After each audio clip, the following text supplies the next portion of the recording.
क्या आपने कभी ये सोचा है कि कोई चीज इंसानों से भी ज्यादा फास्ट, इंसानों से भी ज्यादा इंटेलिजेंट, इंसानों से भी ज्यादा एजुकेटेड और इंसानों से भी ज्यादा खतरनाक हो सकती AI, है? they talk AI.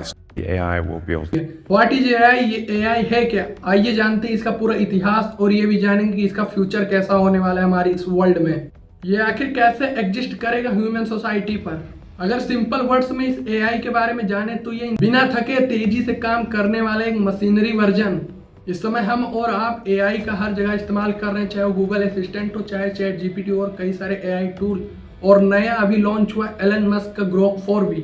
एआई को इसके वर्क के ऊपर 3 टाइप्स में बांटा जाता है। पहला वीक एआई, दूसरा स्ट्रॉन्ग एआई और तीसरा सबसे ज्यादा सुपर एआई।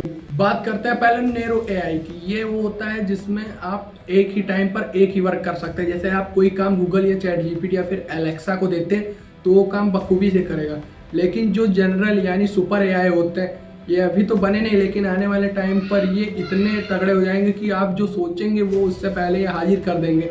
मतलब खुद सोच समझ कर ये अपना निर्णय खुद ही ले सकते हैं। बात करते हैं सुपर एआई, जो सबसे ज़्यादा यूजफुल और सबसे ज़्यादा डेंजरस भी होने वाला है। Mark my words, AI is far more dangerous than nukes. क्योंकि ये खुद सोचेगा, खुद निर्णय लेगा और क्या करना है इंसानों के लिए, क्या खुद के लिए करना है खुद करेगा, यानी खुद का मालिक खुद ही होगा। ये सबसे ज्यादा खतरनाक और सबसे ज्यादा यूजफुल भी हो सकता है। इस समय हम और आप नैरो एआई का यूज करते हैं जिसमें सिर्फ एक काम ह्यूमन के द्वारा दिया जाता है एआई को और वो सिर्फ एक ही काम उसे बखूबी करके देता है। ये सभी तो प्रेजेंट एआई में आते हैं जो इस समय यूज किए जाते हैं ह्यूमन बींग्स के द्वारा। लेकिन इनका फ्यूचर कैसा होगा, कितना अच्छा होगा और किस तरीके से काम करेंगे, हो सकता है डरावना भी हो। लेकिन इस पर बात करने से पहले सबसे पहले इनके बारे में कुछ और जान लेते हैं आगे बढ़ने से पहले। सबसे पहली बात, एआई का जन्म यानी एआई का इस्तेमाल सबसे पहले कब हुआ था? इस एआई का फर्स्ट यूज 1950 में हुआ था, जिसके फादर जॉन मैककार्थी को माना जाता है। लेकिन ये एआई यानी आर्टिफिशियल इंटेलिजेंस हम लोगों के बीच में आया कैसे, किसने ऐसा सोचा कि एआई भी होना चाहिए? इसके पीछे की भी स्टोरी बहुत ज़्यादा इंटरेस्टिंग है जिसे कहते हैं। आइए जानते हैं। 24 फरवरी 1956 एआई का फर्स्ट यूज। आर्टिफिशियल इंटेलिजेंस जो है यानी एआई जो है इसका यूज डार्टमाउथ कॉन्फ्रेंस में हुआ था, जिसे जॉन मैककार्थी, जिसे फादर्स ऑफ एआई कहते हैं, उन्होंने इसे नाम एआई दिया था। लेकिन ये अकेले नहीं थे, इनमें 3 लोग थे, मार्विन, एलन, हार्वर्ड। इन लोगों ने ये प्रस्ताव दिया और ये सोचा इस कॉन्फ्रेंस में कि कोई इंसानों से भी तेज, इंसानों से भी ज्यादा ताकतवर और इंसानों से भी ज्यादा इंटेलिजेंस हो सकता है। ये सोच ही इनको एआई बनाने के लिए एक अच्छी मोड़ की तरफ लेकर आई। इसी बात को सोचकर इन्होंने एआई को डेवलप करने का पहला कदम बढ़ा लिया था। इस फर्स्ट एआई प्रोग्राम को सिर्फ ये सोचकर स्टार्ट किया गया था कि क्या कोई चीज ह्यूमन माइंडसेट से भी ज्यादा तेज इस मैथमेटिक्स के इक्वेशन को सोल्व कर सकती है। और ऐसा हुआ भी, उन्होंने पहले पड़ाव को पार किया और उनका ये प्रोग्राम भी सक्सेसफुल हुआ। और ऐसा ही एक प्रोग्राम 1966 में तैयार किया गया जिसमें एक एआई चैटबॉट यानी एलिजा को डेवलप किया गया जो इंसानों से अच्छे से बातचीत कर सकती थी। अब बात करते हैं लेटेस्ट रिलीज हुआ एलन मस्क के ग्रोक 4 की। एलन मस्क के ग्रोक 4 पर एलन मस्क ने इस इंटरव्यू में जो कहा, पहले ये देखिए।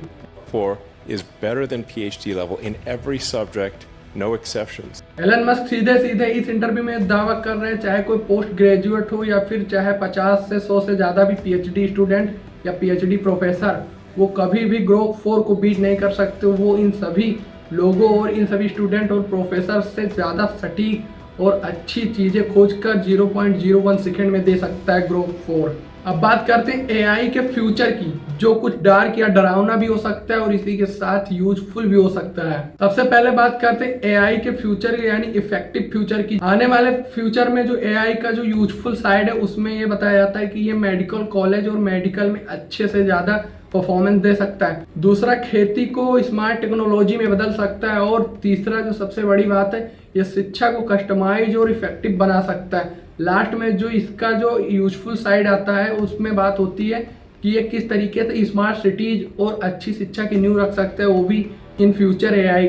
बात करते हैं इन फ्यूचर में एआई के खतरे और इससे चुनौतियों की। इससे पहली बात, नौकरी खत्म हो सकती है जो अभी भी खत्म हो रही, एआई नौकरी खा रहा है। दूसरी बात ये कि डीप फेक जैसे गलत गलत कंटेंट बन सकते हैं और ये ह्यूमन बींग्स और ह्यूमन सोसाइटी के लिए सबसे खतरनाक बन सकते हैं, जिनका यूज अब भी देखने को मिलता है। तीसरी सबसे बड़ी बात कि एआई पर इंसान सबसे ज्यादा निर्भर होता जा रहा है और एक टाइम जब आएगा स्मार्ट एआई का यानी कि सबसे फास्ट एआई का तब वो इंसानों के ऊपर खुद राज करेगी, ना कि खुद इंसान उसके ऊपर राज करेंगे। क्योंकि एआई, स्मार्ट एआई कुछ इस तरीके से काम करेगी कि वो, क्योंकि उसे किसी भी सलाह की जरूरत नहीं होगी और वो खुद अपने निर्णय लेगा और खुद अपने कामों पर भरोसा रखेगा और खुद ही अपने काम खुद से करेगा।